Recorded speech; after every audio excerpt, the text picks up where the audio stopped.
I've just recently hit this point in my life where I'm becoming more of the observer and really enjoying it. Like I that's could tell. yeah, my feminine is strong right now. I like feel really good in the feminine, which again, like I've been mostly, getting through life with the masculine and pushing through and hustling and doing all these things. And then I was like, wow, this is really not working for me anymore. And so I've become, like I said, the observer. And what I'm noticing is I'm appreciating people again, even if I don't like, I'm like, that doesn't really resonate with me. Like, that's not how I would go about it or really what, but I appreciate them so much for bringing that perspective to the table or having that talent or having that gift. Cause I don't want to do that. There you go. So they're doing the work for me. And I'm like, great, that's really amazing. Cause that comes in handy, even people who are so-called bad, like are triggering people right now. They're triggering you. So see what comes up there. See what is that telling you about yourself? Yes, because ultimately, and again, we have all, I'm sure many of your guests probably have heard this before if they've been in the spiritual realm for a while. But it truly, we are all, there's a oneness there, right? So we're really just seeing ourselves and parts of ourselves in other people, but it's all just you.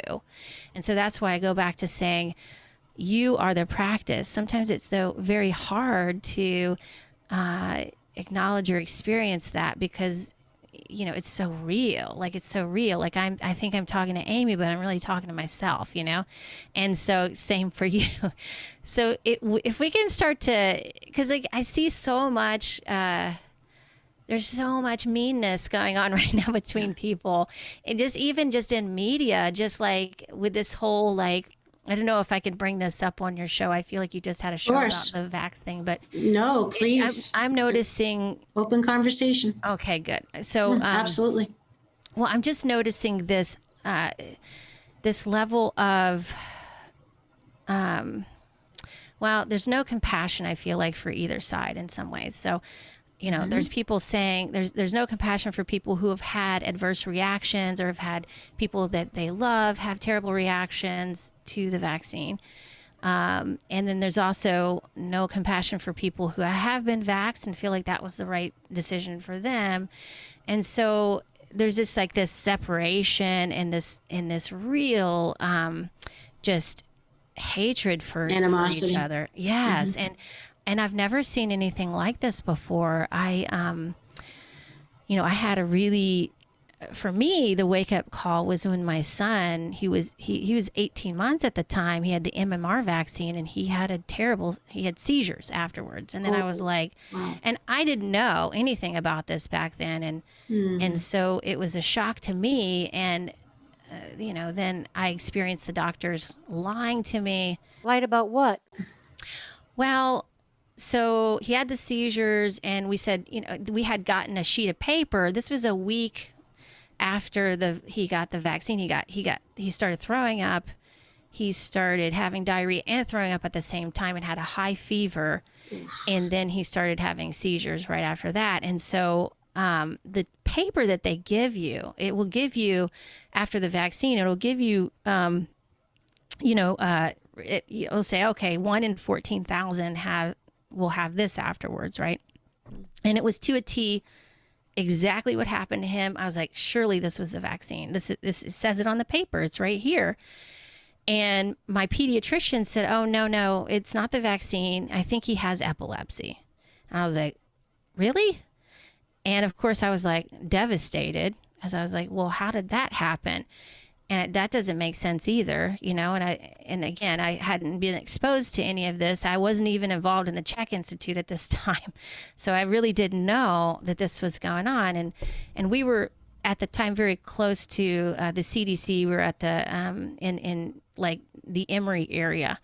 And so we had a neurologist come in and give and check him out, and he was also saying the same thing. Like they just were like very dismissive of the vaccine having any part in it. And I was like, well, it seems obvious to me that would be the case. My husband and I were looking at each other, what the heck is going on? And the nurse comes in, she's like, what do the doctors say? And we told her, and she's like, oh, that's what they all say. She's like, they have to say that. Of course. And so that was when we woke up to what the heck is going on here? Why are they, like, we just couldn't believe it. It's exactly what's going on right now too. What I did after that experience years ago was I started to learn more about this and learn more about vaccines and learn more about the immune system and how the immune system works. And what I'm seeing now is that there's a lot of misinformation being put out about how the immune system works. And even like some definitions have been changed, like herd immunity, and case studies. Like those didn't mean the same thing as what they're saying they mean now. Hello, the word vaccine. This shot is not a vaccine. It's genetic mutation. Exactly. In the definition as we know vaccine, this doesn't even apply. And they're using that term to behoozle everybody into thinking they're getting a vaccine, and they're not. So people don't even know what they're putting in their body. I mean, that's, like you mentioned, we could do a whole show on just that. It's a complete whitewash, brainwash campaign. And who are the victims? I mean, we are. Well, yeah, and it's an experiment that's going on right now. So again, I really don't want to. There's so many people I know that have been vaccinated. They have?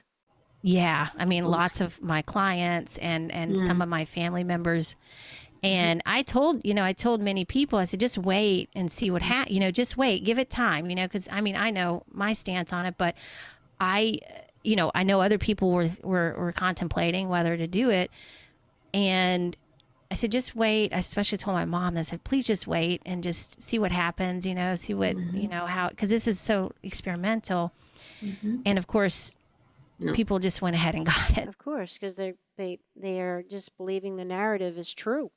Yeah. They're trusting that people have integrity and are telling the truth. Yes. And so, yeah. And to some level.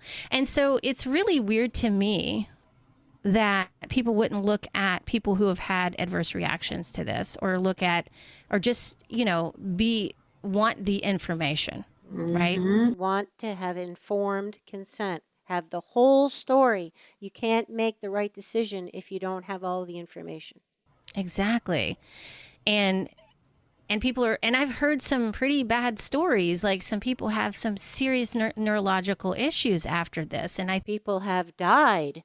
I mean, does it get more serious than that?